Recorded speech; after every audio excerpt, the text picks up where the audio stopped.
सिखाते हैं नहीं समझ में आता, तो उसको मार थोड़ डालेंगे कि भाई उससे काम लेना है, लेकिन जब वो ज्यादा पिएगा तो खुद ही मर जाएगा।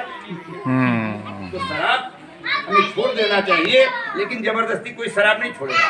बताओगे, समझाओगे, घर में आएगा उसको उसकी हानि बताओगे कि भाई शराब पीने से नुकसान ये है और ना पीने से फायदा हमारा ये है, तो परिवर्तन हो सकता है। लेकिन हम सुन लेते हैं, थोड़ी देर चले जाते हैं, भूल जाते हैं। जैसे इतना बढ़िया घर बना है, लेकिन ये हमारे समझ से भी जल्दी रंगा पोता गया है।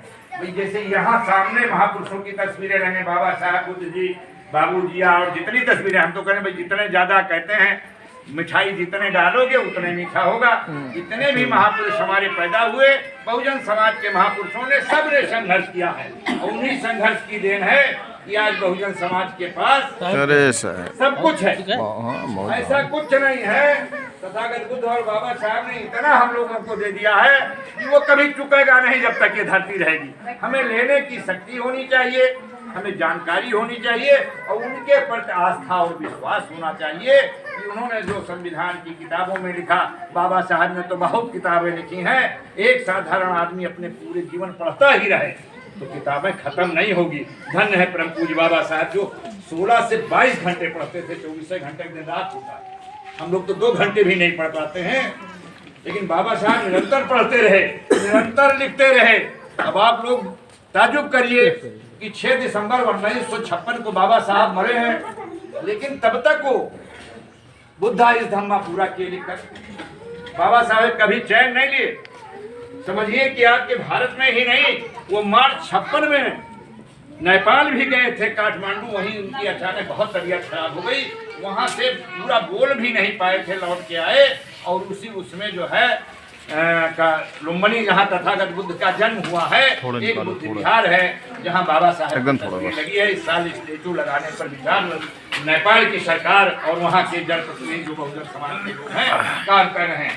तो हम लोगों को सुनने के साथ ये जानने की जरूरत है कि घर में महापुरुषों की तस्वीरें लगाइए, इनकी लिखी किताबें रखिए। और अब तो किताब से ज्यादा सस्ता है एंड्रॉइड फोन, इसमें शायद कोई ऐसा हो जिसके पास बड़ा वाला फोन ना हो, और उस फोन में आप दुनिया की कोई अच्छी से अच्छी और खराब से खराब चीज, जैसे जब मैं छोटा था अपने ननिहाल जाता था तो सुनता था कि वहाँ जिन्न होते हैं, और जिन्न ऐसे वो करते थे, क्या कहते हैं, अगियार करते थे, ऐसे हाथ करके करते थे, बहुत मिठाई मांगे वो आ जाता था।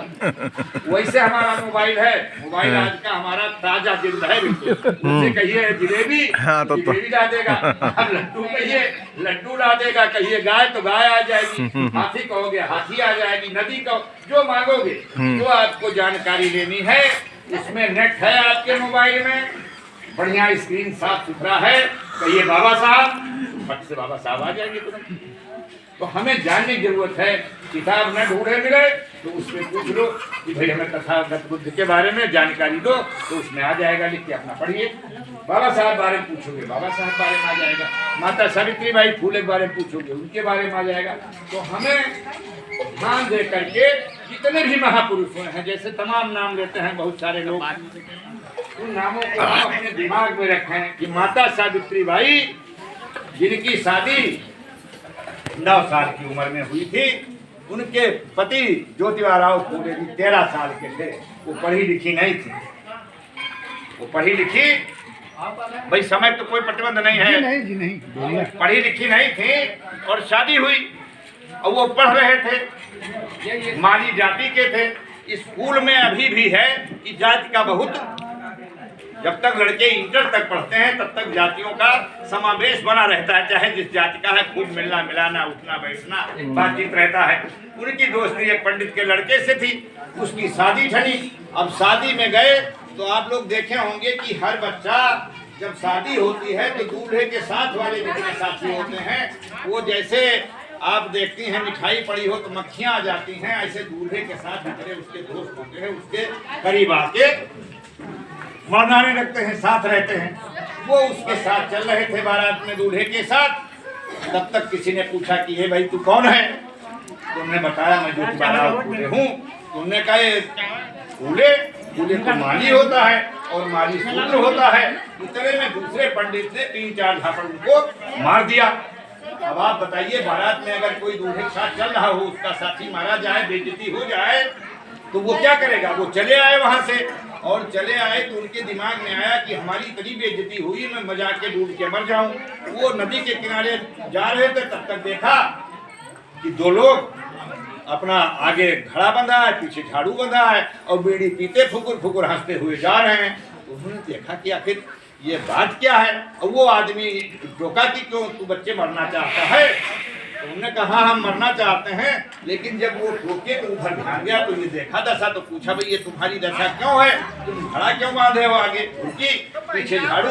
तो उन्होंने बताया कि यहाँ पेशवा ब्राह्मणों का राज रहा है, जिनका शासन में आदेश है कि कोई शूद्र समाज का आदमी जमीन में थूकेगा नहीं, और जो चलेगा उसके पैर का निशान नहीं बनेगा, इसलिए पीछे झाड़ू बंधी है, आगे भुट्टी बंधी है। तो उनका माथा टनका कि बाप रे बाप, मैं तो बारात में 4 थप्पड़ मारा गया हूँ, मेरे साथ तो कुछ व्यवहार नहीं खराब हुआ, ऐसे तो बहुत बुरा हो गया भाई, हमारे समाज के साथ इतना बुरा हुआ है।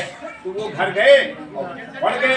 अब जब पढ़ गए तो वहाँ माता सावित्रीबाई फुले ने पूछा कि भाई तुम्हें क्या हो गया है, जो तुम्हारा दोस्त के यहाँ गए थे, बहुत खा पी के ज्यादा आए हो क्या। तो वो कहे भाई हमें परेशान न करो, हमें लेटने दो, आराम करने दो। ऐसे वो शाम तक लेटे रहे। फिर शाम को उन्होंने पूरी बात बताई माता सावित्रीबाई फुले को। तो उन्होंने कहा कि अकेले तुम डूब के मर जाते, इससे समाज का कल्याण नहीं हो सकता था, इसका कारण तलाशो, ऐसा हमारे साथ क्यों हो रहा है। तो उन्होंने ये तलाशा, ये दिमाग लगाया कि जो हमारे साथ 5,000 न देने का काम हुआ है, हम लोग शिक्षित नहीं हैं, इसलिए हमारे साथ अत्याचार हो रहा है। अगर हमारा समाज शिक्षित हो जाए तो हमारा कल्याण हो जाए। फिर बूढ़े जी ने अपनी पत्नी माता सावित्रीबाई फुले को पढ़ाया। जब उनको पढ़ाया तो ये हुआ अब सब लड़कियों को पढ़ाया जाए। अब जब वो पढ़ाने का काम शुरू किए तो पंडितों को पता चला कि भाई जो है इनका जो है वो तो पतो पढ़ाने का काम करते हैं। बंद कराने का प्रयास किए, वो नहीं माने, तो उनके बाप से दबाव डलवा के घर से निकाले गए। जब वो उनका घर पूना में था, घर से निकाल दिए गए तो चले गए बगल ससुराल की सतारा जिला है, जैसा गोंडा वाला बहराइच चला जाए या बाराबंकी, वो ही है स्थिति है। ससुराली वहाँ पहुँच गए लोग, क्योंकि वहाँ गए तो वहाँ पढ़ाना शुरू कर दिए, तो वहाँ से भी भगाए गए।